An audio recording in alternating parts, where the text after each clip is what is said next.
wabarakatuh. Saya Cornelia Kasaputri dari Prodi Ilmu Administrasi Negara, Lekce, ingin mempresentasikan artikel yang berjudul tentang dampak digital governance dan partisipasi publik.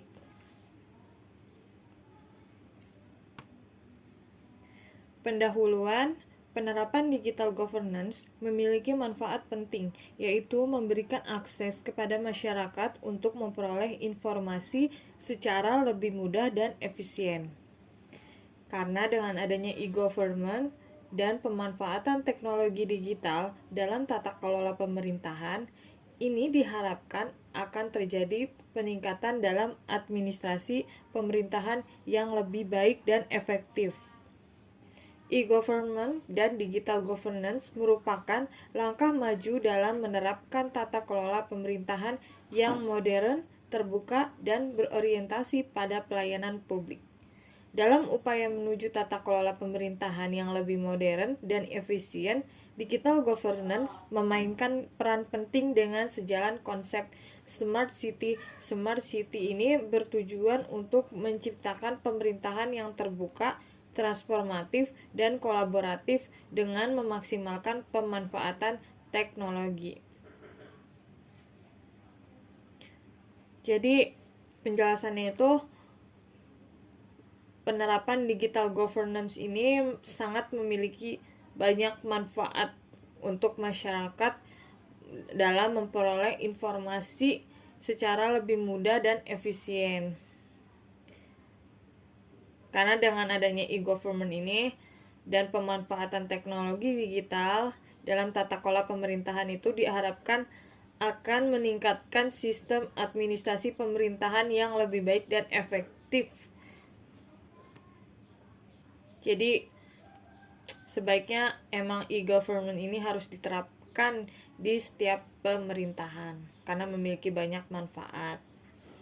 Yaitu yang kedua, ada metodologi penelitian.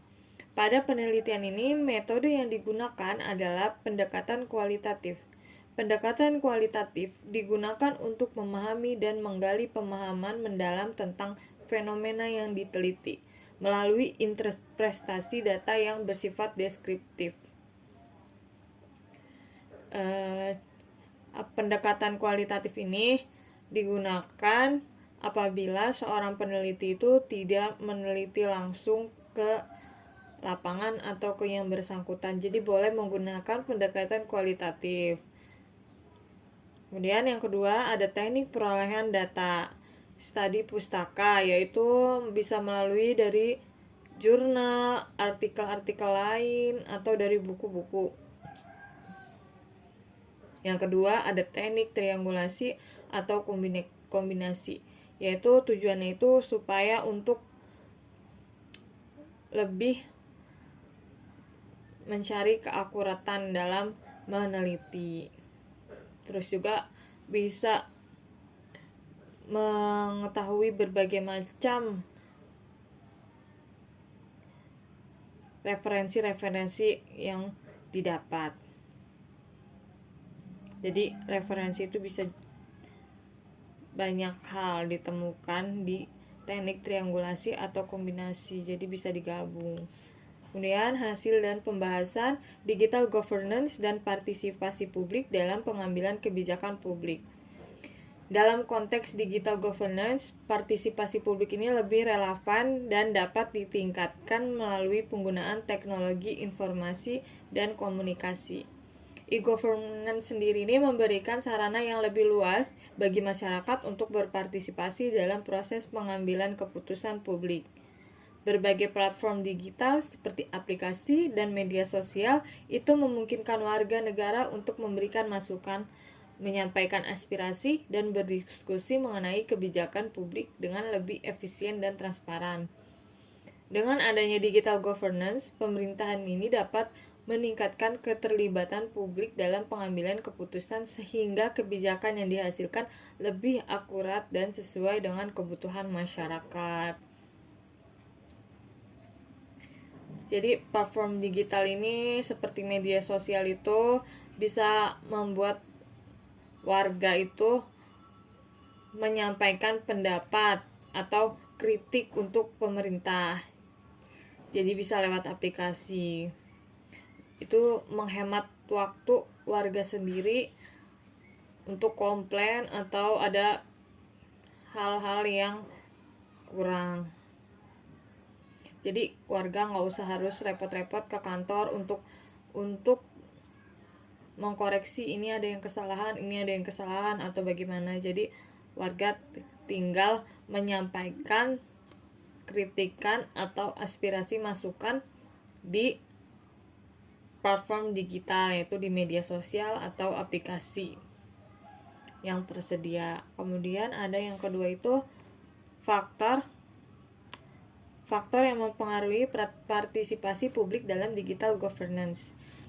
Ya, ada dua faktor. Yang pertama itu kesiapan masyarakat menjadi salah satu faktor penting yang mempengaruhi tingkat partisipasi dalam digital governance.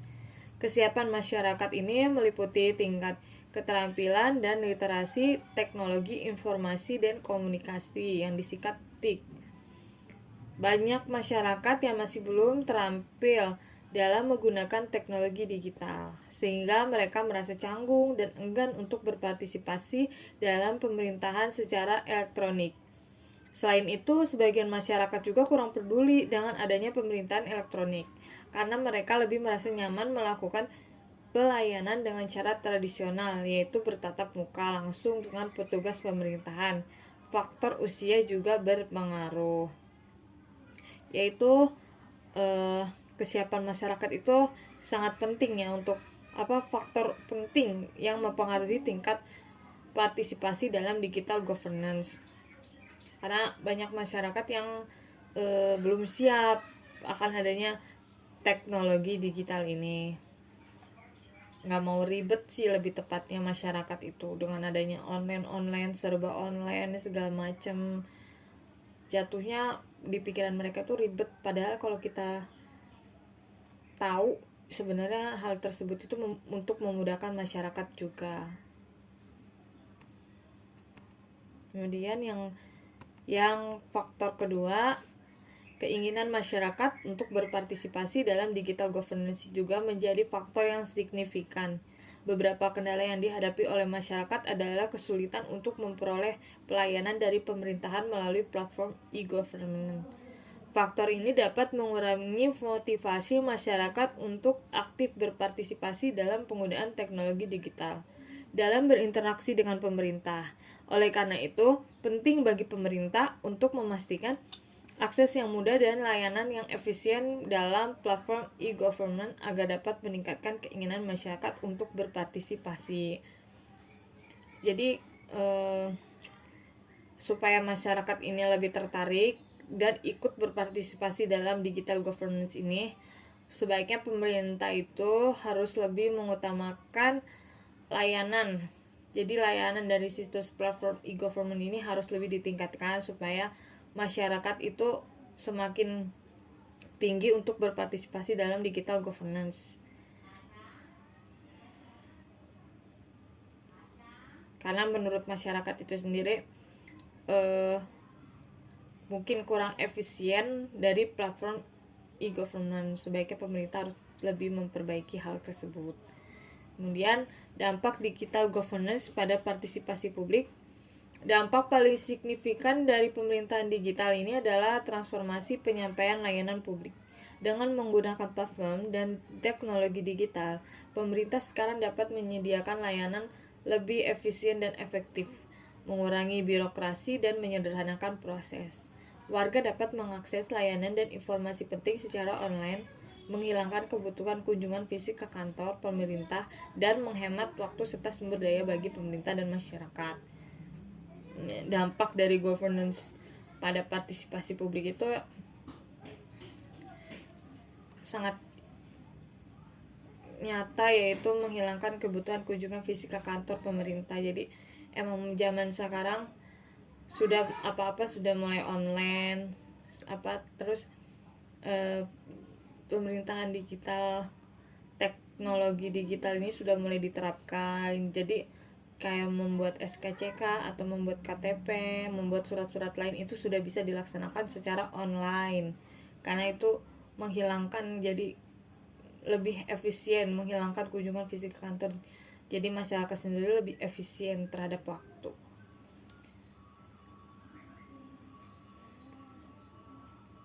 Jadi itu justru itu sangat memudahkan masyarakat itu sendiri, gak usah capek-capek ke kantor untuk mengurus surat yang harus diperlukan. Kemudian keuntungan dan kerugian dari partisipasi publik dalam digital governance.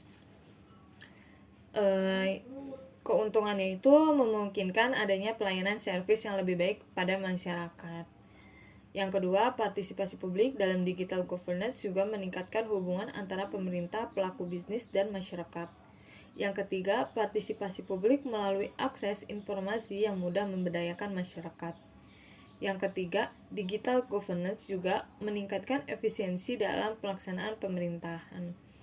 Yang terakhir, teknologi informasi dan komunikasi dalam digital governance mendukung pengelolaan pemerintahan yang lebih efisien dan meningkatkan komunikasi antara pemerintah dengan sektor usaha dan industri.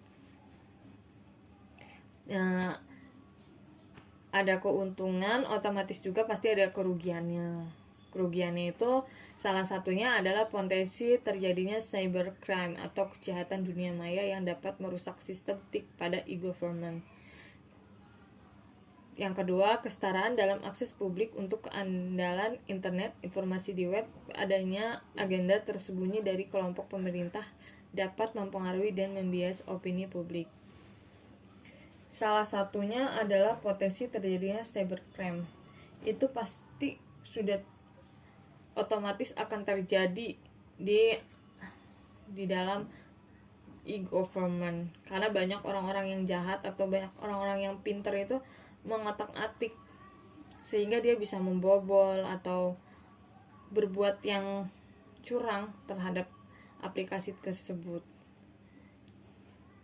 Dia kayak hacker itu kan otomatis dia pintar buat segala macamnya, dia tahu kayak gimana untuk mengotak-atik aplikasi tersebut.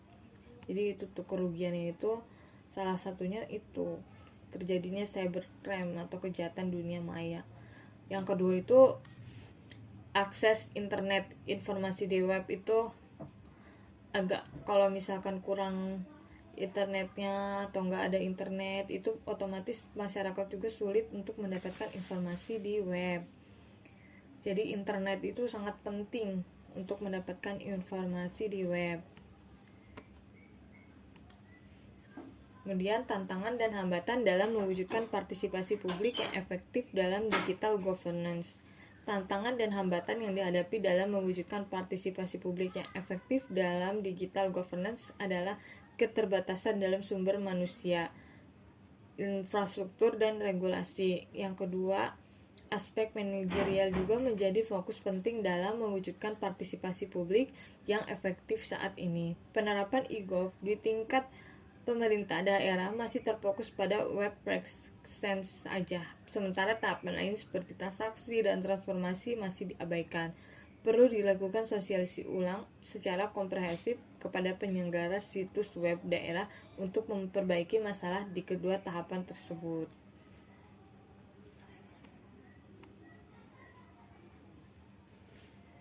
Penutupnya atau kesimpulannya itu, partisipasi publik dalam digital governance ini adalah suatu hal yang penting dan memiliki peranan yang signifikan dalam pengambilan keputusan dan pelaksanaan kebijakan publik.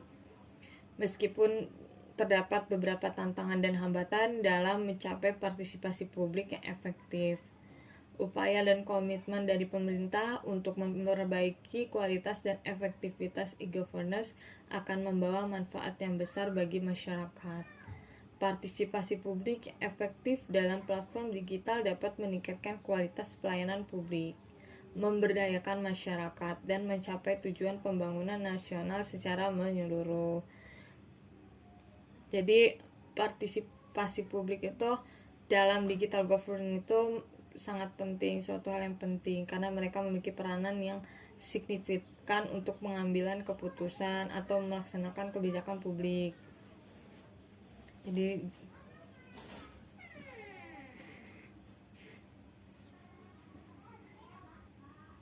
meskipun terdapat beberapa tantangan dan hambatan.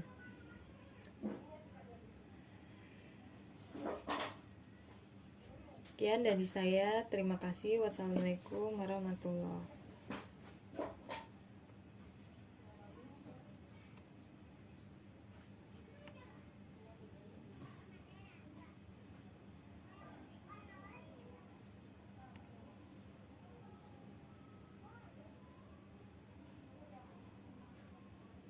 Recording stop.